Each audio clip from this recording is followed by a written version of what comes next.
निर्णय जी ने कुछ ऐसी बात की है कि आप गुजराती और हिंदी में जरा मिक्स बोलना, तो मिक्स चलता रहेगा। आप में से कितने लोग गुजराती अच्छी तरह से जानते हो, समझ लेते हो? लगभग બધા, એટલે આપણે આપણી માતૃભાષામાં જ આનંદ કરીએ।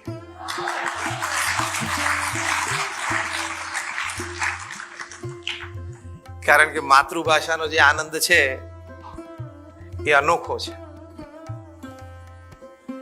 જે વિષય મને આપવામાં આવ્યો છે, the art of becoming a genius.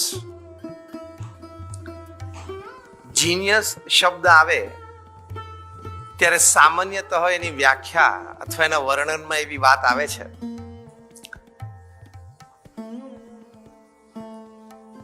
કે the work or the activity that cannot be done by hard work can easily be done by talent, and the work and activity that even talent cannot do, genius can. કોઈ પ્રવૃત્તિ પુરુષાર્થથી ન થાય પણ સાહજિક કરી શકે આવડત, આવડત પણ જે ન કરી શકે એ જીનિયસ કરી શકે, કારણ કે એનામાં જન્મજાત એ કૌશલ્ય રહેલું છે। બીજી પણ એક વાત છે, અડધી દુનિયા એમ માને છે કે જીનિયસ આર બોર્ન, એ જન્મજાત હોય છે, અને અડધી દુનિયા એમ માને છે કે જીનિયસ કેન બી મેડ। બંને પ્રકારના અભિપ્રાય છે, પણ આપણે હંમેશા બીજા પ્રકારનો અભિપ્રાય હૃદયમાં ધારવો કે આપણે જીનિયસ એટલે કે શ્રેષ્ઠ ચોક્કસ બની શકીએ છીએ। એ કોઈનો જન્મસિદ્ધ અધિકાર નથી। કદાચ કોઈ જન્મજાત જીનિયસ હોય એ કેટેગરી છે, બાકી વ્યક્તિ નક્કી કરે તો પોતે પણ જીનિયસ એટલે શ્રેષ્ઠ એ આપણે બની શકીએ છીએ। પ્રથમ આ એક નિર્ણય હૃદયમાં કરવાનો છે કે શ્રેષ્ઠ એટલે કે જીનિયસ એટલે કે એક્સ્ટ્રાઓર્ડિનરી પરફોર્મર હું બની શકું છું, થઈ શકે છે। તો એક પ્રથમ આ વિચાર હૃદયમાં દ્રઢ થાય પછી એના ફેરફારો શરૂ થાય। તમને આશ્ચર્ય થશે કે call, graphite and diamond R real brothers. કોલસો, ગ્રેફાઇટ અને હીરો છે ને, ત્રણેય સગા ભાઈઓ છે, કારણ કે ત્રણે ત્રણ કાર્બનના બનેલા છે અને કાર્બન સિવાય એમાં કાંઈ નથી। પણ એ કાર્બન એટમ્સ જ્યારે હેફેઝાર ભેગા થાય એટલે ફાઇનલ પ્રોડક્ટ કાર્બન બની જાય, એટલે સોરી કોલ બની જાય। એના એ જ કાર્બન એટમ્સ થોડા જ ઓર્ગેનાઇઝ થાય, આ બધા શબ્દો યાદ રાખજો, થોડા જ ઓર્ગેનાઇઝ થાય અને આપણે બધા કેમિસ્ટ્રીમાં બેન્ઝીન રિંગમાં ભણ્યા, હેક્ઝાગોનલ સ્ટ્રક્ચરમાં સાથે આવે ત્યારે ફાઇનલ પ્રોડક્ટ ગ્રેફાઇટ બની જાય। પેન્સિલથી માંડીને ન્યુક્લિયર પ્લાન્ટ સુધી એનો ઉપયોગ થઈ શકે। અને એના એ જ કાર્બન એટમ્સ જ્યારે ટેટ્રાહેડ્રલ સ્ટ્રક્ચર, જે પણ આપણે કેમિસ્ટ્રીમાં ભણ્યા, એ ટેટ્રાહેડ્રલ સ્ટ્રક્ચરમાં સાથે આવી જાય તો ફાઇનલ પ્રોડક્ટ ડાયમંડ બની જાય। તો ગ્રેફાઇટ અને diamond R real brothers because they are made up of carbon and nothing accept carbon. પણ એકમાં હેફેઝાર ભેગો થયો એટલે કોલ બની ગયો, બીજામાં થોડું ઓર્ગેનાઇઝ થયું હેક્ઝાગોનલ સ્ટ્રક્ચર એટલે ગ્રેફાઇટ બની ગયું, ત્રીજામાં પ્રોપર ઓર્ગેનાઇઝ થયું અને ટેટ્રાહેડ્રલ સ્ટ્રક્ચરમાં આવ્યું એટલે ડાયમંડ બની ગયું। ત્રણેય સગા ભાઈઓ છે પણ ત્રણેયની બજાર કિંમતમાં બહુ ફેર છે। એક ભાઈનો આટલો નાનો ટુકડો હોય ને એમાં બીજો ભાઈ તો 2-5 ટ્રક ભરીને આવી જાય। સગા ભાઈ છે પણ બજાર કિંમતમાં પણ ફેર છે અને ત્રણેય પ્રત્યે લોકોના હૃદયમાં, ભાવનામાં પણ ફેર છે। તમને કોક એમ કે તમને આટલો નાનો હીરાનો ટુકડો આપું, ચોઇસ 1 અને ચોઇસ 2, 10 ટ્રક કોલસા આપું, તો કયું લઈએ? એનું કારણ શું? Give me the reason why all three being real brothers, there is a vast difference in their market value and their value in the hearts of people. Real brothers છે એનો એક લાઈનમાં ઉત્તર છે design of the internal structure. બાહ્ય રીતે બધા carbon એટમના બનેલા છે, પણ design of the internal structure એક હેફેઝાર્ડ છે, એક થોડું ઓર્ગેનાઇઝ છે અને એક બેટર ઓર્ગેનાઇઝ છે. એમ આપણે જીનિયસ બનવું હોય એટલે કે ડાયમંડ બનવું હોય, restructure your inner self. Design of the internal structure આપણે પ્રોપર કરવી પડે. આપણી માન્યતાઓ, આપણા વિચારો, આપણા અભિગમો સારા છે, કોઈના ખોટા નથી, પણ I just want to ask you a very simple question. Is everybody sitting here ready to accept that I need some refinement in my thought process for my betterment? બધા આપણને બધાને ખબર છે કે મારામાં કંઈક સુધારાની જરૂર છે, હા કે ના? એ આપણી જર્ની ગ્રેફાઇટ થી ડાયમંડ સુધીની છે. સાવ હું કોલથી ડાયમંડની નહીં કહું, નહીં તો એમ કે સ્વામી અમને ઇનડાયરેક્ટલી કોલ જેવા કહી દીધા, કોલસા જેવા. પણ let us see it is a journey from graphite to diamond. A journey that is human duty, a journey that is human endeavor, a journey that is human dignity. મનુષ્યનું એક ગૌરવ છે કે આપણે આપણું વર્ઝન 2.0 કર્યું, 3.0 કર્યું, 4.0 કર્યું, અને એ વ્યક્તિના હાથમાં છે. એટલે the art of becoming a genius શીખવી પડે. અગેન વિથ ધ કોન્સેપ્ટ કે genius can be made, we can become a genius. અને એની માટેની જરૂરિયાત આંતરિક ફેરફાર કરવો પડશે. આપણા વિચારો, ભાવનાઓ, અભિગમો સાચા છે, પણ એ સનાતન ધર્મના સત્શાસ્ત્રો સાથે એલાઇન કરવા પડે. એ મહાપુરુષોના વિચારો, ભાવનાઓ સાથે અલાઇન કરવા પડે. એ ન થતા હોય ને તો પણ એલાઇન કરવા પડે, તો આપણે ડાયમંડ સ્ટ્રક્ચર સુધી પહોંચી શકીએ, તો આપણને જીવન જીવવાનો આનંદ આવે. Now let's talk practical. What is that alignment? What is that redesigning? કે આપણે ગ્રેફાઇટ થી ડાયમંડ ની જર્ની કરી શકીએ. એ આર્ટ કઈ છે કે આપણે જીનિયસ બની શકીએ. તો એ આર્ટમાં when we are talking practical, પહેલો અગત્યનો મુદ્દો છે the attitude of excellence. Repeat with me, attitude of excellence. જોસ્તી બોલો, બધા જમીન આવ્યા છે કે એમનામ આવ્યા છે? The attitude of excellence. શ્રેષ્ઠ કામ. રોજ સવારે ઉઠીને આપણે ભગવાનનું સ્મરણ કરીએ પછી પહેલું વાક્ય પોતાની જાતને આ કહેવાનું કે હું આજે જે પણ કામ કરું, નાનામાં નાનું કામ કરું, એ હું શ્રેષ્ઠતાથી કરીશ. That attitude of excellence is the real accelerator in the art of becoming a genius. એક બહુ જ સરસ પુસ્તક હું તમને સજેસ્ટ કરું. એ પુસ્તકનું નામ છે ઇન સર્ચ ઓફ એક્સિલન્સ. કો-ઓથર છે ટોમ પીટર્સ અને રોબર્ટ એચ વોટરમેન. એમણે આ પુસ્તક લખ્યું છે. મેં ઘણા વર્ષો પહેલા પુસ્તક વાંચ્યું છું. Again I am repeating the topic, the title of the book in search of excellence. આ પુસ્તક હાર્વર્ડ બિઝનેસ રિવ્યુમાં ખૂબ સારું રેટિંગ છે. ન્યુયોર્ક ટાઈમ્સ બેસ્ટ સેલરમાં પણ એમનું અઠવાડિયાઓ સુધી ઘણું સારું રેટિંગ રહ્યું. અને બી સ્કૂલ્સમાં બહુ પોપ્યુલર પુસ્તક છે. આ પુસ્તકમાં ઘણી સારી વાતો લખી છે. એમાંની એક વાત જે બહુ મને સ્પર્શી ગઈ અને શ્રેષ્ઠ વાત અંદર પુસ્તકમાં એવું લાગે છે, એ છે કે આ પુસ્તકમાં ઓથર લખે છે કે excellence is not a one time happening. તમે આપણે એક કાર્યમાં, એક પ્રોજેક્ટમાં આપણે શ્રેષ્ઠતા લાવી દીધી એવું નથી. Excellence is not a one time happening. પણ બીજા એટલે second part of the sentence is very fine. શું લખે છે? But excellence is a constant pursuit embedded in an organisation's DNA. એટલે કે શ્રેષ્ઠતા એ કોઈ એક વખતની વાત નથી, પણ એવી એક ઇકોસિસ્ટમ કોઈ પણ ઓર્ગેનાઇઝેશનમાં, કોઈ પણ એન્ટરપ્રાઇઝમાં, એનું સિનિયર મેનેજમેન્ટથી માંડીને છેક છેલ્લો કર્મચારી, એવું એક ઇકોસિસ્ટમ ઊભી કરે કે જેમાં દરેક વ્યક્તિ, દરેક સ્ટેક હોલ્ડરને શ્રેષ્ઠતા તરફ જવાનો એક અભિગમ મળે. Attitude of excellence. That is the first art of becoming a genius. હું કચરો વાળું તો પણ એવો સરસ વાળું કે પૃથ્વી પર મારા જેવો કોઈ કચરો વાળી ના શકે.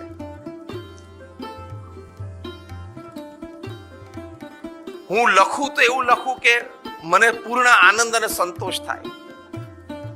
હું કોઈની સાથે વાર્તાલાપ કરું તો મારી પાસે જે સારામાં સારી વાત એ વિષયની હતી હું શેર કરી શકું. In short, the attitude of excellence. હું જે સંસ્થામાંથી આવું છું એ BAPS સ્વામિનારાયણ સંસ્થા. We are one of the largest organizations in the world with a permanent seat in the United Nations as an NGO. અત્યારે હું તમારી સાથે વાત કરું છું ત્યારે we run more than 1800 hospitals, hostels, schools, colleges, community centers, સંસ્કાર કેન્દ્ર, હરિમંદિર, મંદિર અને અક્ષરધામ. 1800 થી વધારે દેશ પરદેશમાં અને બીજા 60, 70, 80 અત્યારે પાઇપલાઇનમાં છે. તમારામાંથી અક્ષરધામ કેટલા ગયા? Just rays your hands. Gandhinagar, Delhi, બધા.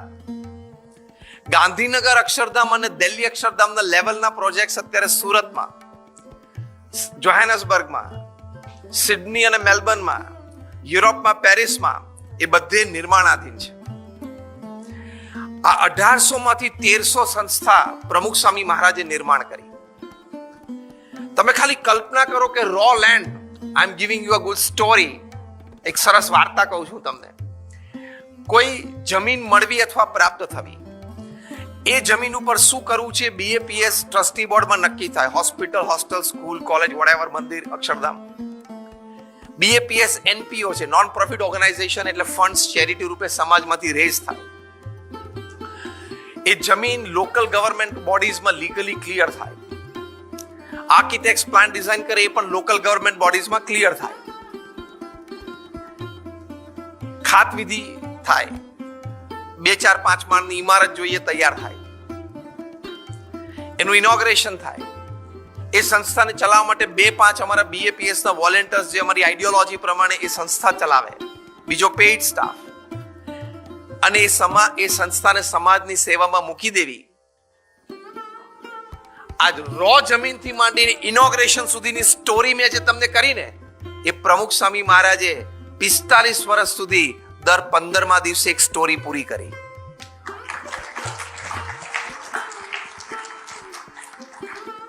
This is beyond the ken of human intelligence. પ્રમુખ સ્વામી મહારાજ ગુરુપદે આવ્યા ત્યારે એમની ઉંમર 51 વર્ષની હતી. 51 વર્ષે in your commercial corporate terminology, at the age of 51 he started his career. નિર્ણયજી at the age of 51. અને 95 વર્ષની ઉંમર એટલે 45 વર્ષ દરમિયાન 95 વર્ષની ઉંમરે સ્વધામ પધાર્યા 2016 માં. એ 45 વર્ષમાં એમણે 1300 સંસ્થાઓ બાંધી અને એનું સફળ સંચાલન કર્યું. આજે બધી સંસ્થાઓ સવાઈ કામ કરે છે. એ જ 45 વર્ષ દરમિયાન એને દુનિયાના 60 દેશોમાં 18,000 ગામો અને શહેરોમાં જાતે ગયા. ફરવા માટે નહીં, 22-24 વખત અમેરિકા ગયા હશે. કોઈ દિવસ બેવરલી હિલ્સમાં ફરવા નથી ગયા, અને કોઈ દિવસ ત્યાં ઓર્લેન્ડોમાં જઈને એમને કઈ ડિઝની વર્લ્ડમાં ફરવા નથી ગયા. પ્રમુખ સ્વામી મહારાજના વિચરણનો હેતુ શું હતો? વ્યક્તિગત જીવનમાં ચારિત્ર્યની દ્રઢતા થાય, પારિવારિક જીવનમાં પારિવારિક મૂલ્યો સિંચાય, અને સમાજ જીવનમાં સેવા અને સમર્પણની વાત આવે. એ પ્રેરણા માટે એમને વિચરણ કર્યું. અચ્છા, આ જ 45 વર્ષ દરમિયાન એમને 7.5 લાખ પત્રોના લેખિત ઉત્તર આપ્યા અને રિસ્પોન્સિબલ આન્સરિંગ. આ જ 45 વર્ષ દરમિયાન એ 3.5 લાખ ઘર, ઓફિસ, ફેક્ટરીમાં જાતે ગયા. આ જ 45 વર્ષ દરમિયાન એ 40 લાખ લોકોને વ્યક્તિગત મળીને એમના પ્રશ્નો સાંભળી એનું સમાધાન આપ્યું. આ બધું કોન્કરન્ટ, હા? निर्णय जी, इसमें से आप एक पकड़ लो, आपका जीवन पूरा हो जाएगा. हाँ या ना? एक आइटम आप पकड़ के चलो, इसमें से चलो मुझे 3.5 लाख घर जाना है, जीवन पूरा. चलो कुछ ना करूं, मैं 7.5 लाख पत्र लिखूं, चाहे कोई मुझे लिखे ना लिखे, मैं ट्राई करूं. तो भी आपका जीवन पूरा हो जाएगा. हाँ या ना? प्रमुख स्वामी जी महाराज ये सभी कुछ एक साथ 45 साल में कर पाए, ये पृथ्वी पे बहुत बड़ी आश्चर्य की घटना है. इसके कई कारण हैं. लेकिन एक कारण जो हम चर्चा कर रहे हैं वो है, और वो क्या है? एटीट्यूड ऑफ एक्सीलेंस, श्रेष्ठता का अभिगम. प्रमुख स्वामी महाराजને હંમેશા જે પણ કરવું એ શ્રેષ્ઠ કરો. હું એક સુંદર તમને પ્રસંગ કહું. 2000ની સાલમાં પ્રમુખ સ્વામી મહારાજ યુકેમાં હતા. લંડનની બાજુમાં લ્યુટન શહેરમાં હતા. આ બાજુ ગુજરાતમાં, ઉત્તર ગુજરાતથી એક આદિવાસી ભાઈએ પ્રમુખ સ્વામી મહારાજને પોસ્ટકાર્ડ લખ્યું અને પોસ્ટકાર્ડમાં એડ્રેસ કર્યું પ્રમુખ સ્વામી મહારાજ, શાહીબાગ મંદિર, અમદાવાદ. એટલે પોસ્ટમેન તો લોકલ ડિલિવરીમાં શાહીબાગ મંદિર આપી ગયો. પછી અમારા હરિભક્તો વેલ વિશર્સ આવતા જતા હોય, સાથે હેન્ડ ડિલિવરીમાં પોસ્ટકાર્ડ પહોંચ્યા. એમાં પોસ્ટકાર્ડ લ્યુટન પહોંચ્યું. પ્રમુખ સ્વામી મહારાજે પોસ્ટકાર્ડ વાંચ્યું, એક અક્ષર ઉકલે નહીં, શબ્દ નહીં, અક્ષર પણ ના ઉકલે. એટલે એમને 2-3 જણાને વાંચવા માટે આપ્યું કે શું લખ્યું છે. એ 2-3 જણા પણ એક અક્ષર વાંચી ના શક્યા. હવે જેને રોજના 50 ઇનકમિંગ લેટર્સ હોય, એને આવો કોઈ પોસ્ટકાર્ડ મળે એટલે વાંચવાનો પ્રયત્ન કરે પણ વાંચી ના શકે, એટલે શું કરે? જો બધાએ આ ઈશારો કર્યો, ફાડીને ફેંકી દે.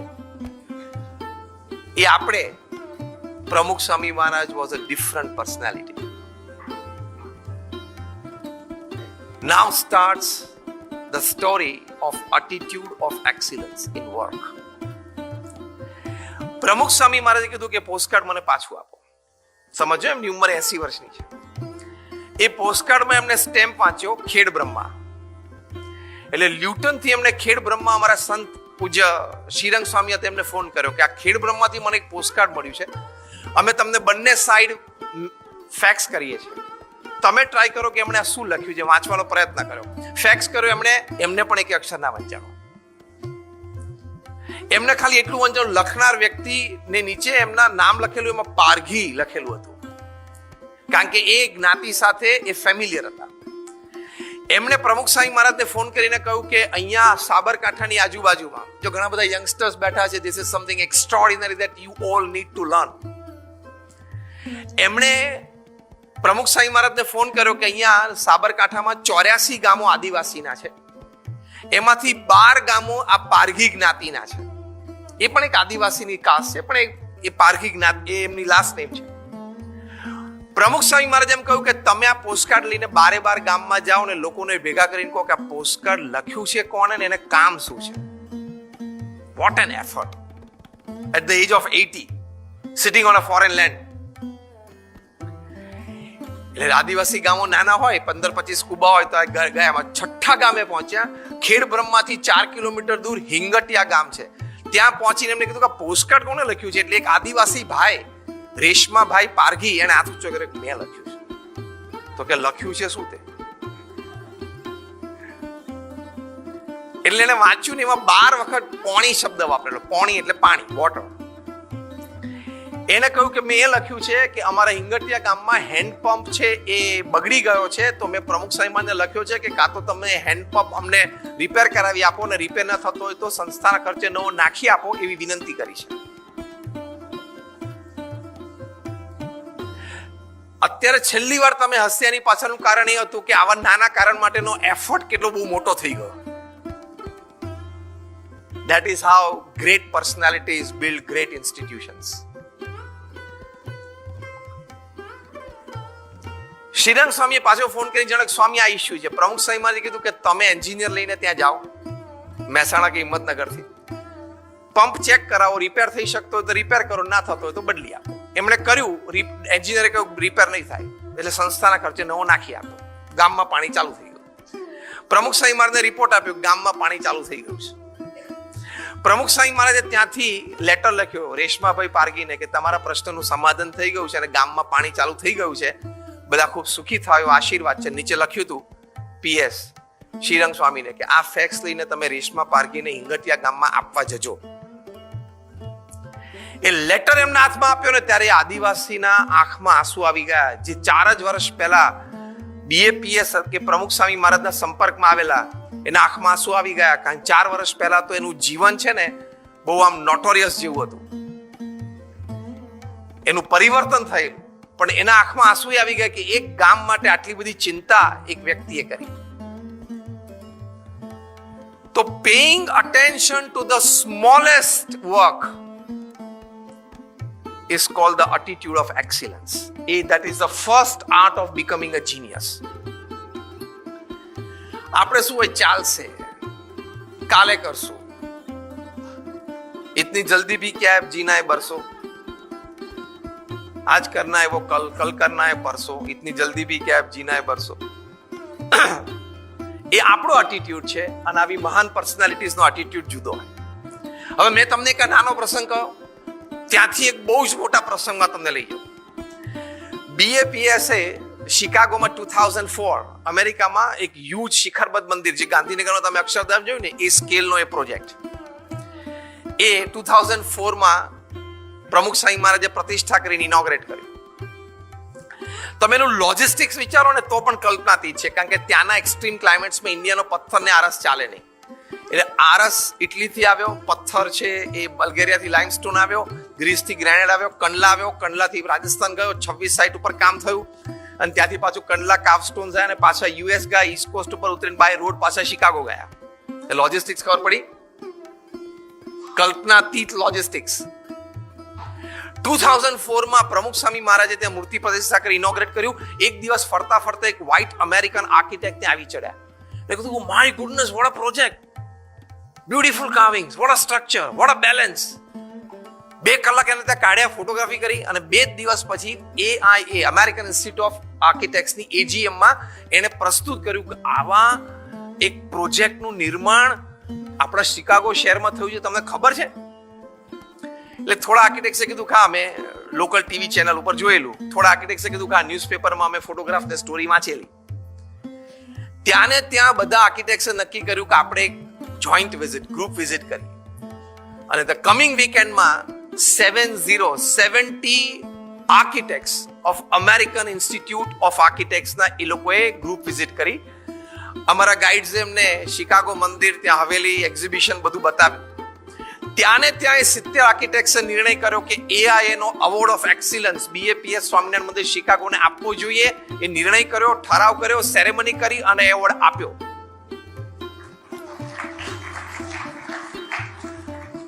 Now see the range. Adivasi postcard, giant international Akshardham like project. ફૂલ રેન્જમાં પ્રમુખ સ્વામી મહારાજે એક્સિલન્સ બતાવી. એમને તો બતાવી, પણ આપણે જે ઇન સર્ચ ઓફ એક્સિલન્સ પુસ્તકનું મેં તમને જે રેફર કર્યું, એમાં શું લખ્યું છે કે it is not a one time happening, it is a constant pursuit embedded in the organisation's DNA. એટલે ઓર્ગેનાઇઝેશનના બધા જે સ્ટેક હોલ્ડર્સ હોય, બધાના DNA માં એક્સિલન્સ આવી ગયો તો જ તમે આ રિઝલ્ટ પ્રોડ્યુસ કરી શકો. એટલે the art of excellence, chapter 1, the art of becoming a genius, chapter 1 is the attitude of excellence. એટલે આજે આપણે અહીંયા બેઠેલા બધા નિર્ણય કરવાનો, કોઈ વિદ્યાર્થીઓ છે, કોઈ પ્રોફેશનલ્સ છે, કોઈ બિઝનેસમેન છે, કે જે પણ કામ કરવું એમાં આપણી બુદ્ધિ, શક્તિ, આવડત, હોશિયારી બધું મૂકી દેવું. તો પહેલો લાભ સેલ્ફ સેટિસ્ફેક્શન છે. Yes or no? First advantage is self satisfaction, કે I did my job properly. End result શું આવવાનું છે? ચેપ્ટર 2 છે. End result is chapter 2. એ આપણા લાઇકિંગ પ્રમાણે આવે, ના આવે, ઓછું વધતું આવે, ધેટ ઇઝ ચેપ્ટર 2. ચેપ્ટર 1 શું છે? I did put my best foot forward. મેં, ભગવાને મને જે બુદ્ધિ, શક્તિ, આવડત, હોશિયારી આપી છે અને મારું જે કાર્યક્ષેત્ર છે એમાં મેં શ્રેષ્ઠ પ્રયત્ન કર્યો. તો that is the first art of becoming a genius. બીજી આર્ટ, હ્યુમન રિલેશન્સ. અત્યારે ટેકનો જમાનો છે અને AI આવી ગયું છે. ઘણા બધાને ફ્રી કરી દેશે. સાવ ચોખ્ખી ગુજરાતીમાં આપણે એમ તો ના બોલાય, નવરા કરી દેશે. ઘણા બધાને ફ્રી કરશે. હ્યુજ અનએમ્પ્લોયમેન્ટ પૃથ્વી પર પથરાઈ જવાની છે. એસ સચ ઘણી બધી છે.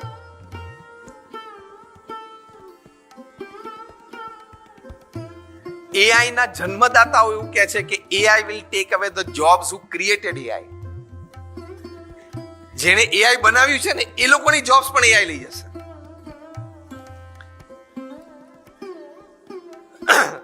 ગોલ્ડમેન સેટ્સે કીધું કે આવતા 10 વર્ષમાં એટલે 2035 સુધીમાં 40 મિલિયન જોબ્સ તો ખાલી નોર્થ અમેરિકન કન્ટ્રીઝમાં જ જવાની છે, ઇન્ક્લુડિંગ યુરોપ. એકાઉન્ટન્ટ્સ બધાની જોબ જશે, રિટેલ કાઉન્ટર્સ ઉપર બધાની જોબ જશે, કારણ કે રોબોટ્સ કામ કરશે રિટેલ કાઉન્ટર્સ ઉપર. એ એઆઈ અને ટેકનોલોજીના જમાનામાં હ્યુમન રિલેશન્સ, માનવીય સંબંધો, જે પણ વ્યક્તિઓ આપણા જીવનમાં છે, પછી પરિવારમાં હોય, મિત્ર વર્તુળમાં હોય, સોશિયલ સર્કલમાં હોય, કે આપણે ઓફિસમાં કામ કરતા હોય ત્યાં આપણા વર્કિંગ કલીગ્સ હોય, એની સાથે એક આત્મીયતાનો ઘરોબો, લાગણી અને પ્રેમના સંબંધો એ આપણી સફળતાનું બહુ જ મોટું કારણ છે. How many of you believe in this story? કે આપણી સફળતાનું બહુ જ મોટું કારણ માનવીય સંબંધો છે. હ્યુમન રિલેશન્સ કાઉન્ટ મોર. એની માટે હું તમને બીજું એક સરસ પુસ્તક સજેસ્ટ કરું છું. એ પુસ્તકનું નામ છે the human side of the enterprise. Again I am repeating, the human side of the enterprise. Douglas McGregor આ પુસ્તક લખ્યું છે. ડેકેડ્સ પહેલા પુસ્તક લખાણું છે. આ પુસ્તક જ્યારે લખાણું ત્યારે એમને ન્યુયોર્ક ટાઈમ્સ બેસ્ટ સેલરમાં પણ ઘણા અઠવાડિયાઓ સુધી રહ્યું. હાર્વર્ડ બિઝનેસ રિવ્યુમાં પણ એમનું રેટિંગ ખૂબ સારું રહ્યું. અને અક્રોસ યુરોપ ને નોર્થ અમેરિકા ઘણી બધી બી સ્કૂલ્સમાં આ પુસ્તક ખૂબ સારા રેફરન્સ બુક તરીકે વપરાય છે. Title of the book is the human side of the enterprise. કે આપણે વેપાર ધંધો કરીએ છીએ અથવા સંસ્થા ચલાવીએ છીએ, એમાં આપણી પાસે સંસાધનો, રિસોર્સિસ ઘણા બધા છે, પણ મોટામાં મોટું રિસોર્સ તમારું શું છે? Human relations. How you deal with people, how you associate yourself with people, how you make people associate with you, that counts a lot. એની ઉપર સફળતા રહેલી છે. તો એ આપણે નજરઅંદાજ ન કરવું જોઈએ. તમને એમ ના થાય કે ટેકનો જમાનો છે ને બધું ટેક થી થાય છે, પણ એ ટેક ઓપરેટ કરનાર તો વ્યક્તિ છે ને. ટેક ઓપરેટ કરનાર કોણ છે? એ વ્યક્તિઓ છે. અને વ્યક્તિ વ્યક્તિના સંબંધો છે, એને લઈને પ્રગતિ, એને લઈને સફળતા એ સિદ્ધાંત છે. તો give more weightage to human relations then tech. ટેકનો ફૂલ ઉપયોગ કરવાનો, એની ના નથી, પણ more weightage to human relations, માનવીય સંબંધોને આપણે વધારે વેઇટેજ આપવાનું. હવે માનવીય સંબંધો માટે ખાલી સ્માઇલ કામ નથી કરતી, એ ખબર છે ને? અહીંથી માંડીને 35,000 ફૂટ ઉપર સુધી બધે ખાલી સ્માઇલ કામ નથી કરતી, ખાલી હાય હેલો કામ નથી કરતું, ખાલી થેન્ક યુ અને સોરી કામ નથી કરતું. એ બધું જરૂરી છે. માનવીય સંબંધો માટે એક બહુ સરસ માર્ગદર્શન અમારા ગુરુહરિ પ્રમુખ સ્વામી મહારાજે આપ્યું છે. કારણ કે મેં કહ્યું ને, આટલા બધા વ્યક્તિઓ સાથે એ સંપર્કમાં, કારણ કે 1300 સંસ્થા ઊભી કરી એટલે કેટલા બધા વ્યક્તિઓ સાથે એમણે કાર્ય કર્યું. અને અમારા જેવા 1100 સંતોને પાછી એમણે દીક્ષા આપી. તો માનવીય સંબંધો માટે એક સરસ સૂત્ર એ પોતે કહેતા, 4 જ શબ્દો: ખમવું, ઘસાવું, અનુકૂળ થવું ને મનગમતું મૂકવું. Repeat with me because it is your takeaway back home. ખમવું, ફરી ખમવું, ઘસાવું, અનુકૂળ થવું ને મનગમતું મૂકવું. Repeat again.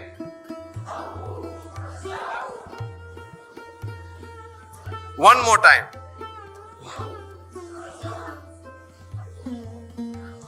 હવે ખાલી વિચાર કરો, છેલ્લી વાર આ 4 માંથી એક આઈટમ આપણે ક્યારે કરેલી? તમને યાદ જ નહીં આવે. કેમ? પૃથ્વી પર દરેક વ્યક્તિ માને છે હું તો બહુ જ બુદ્ધિશાળી.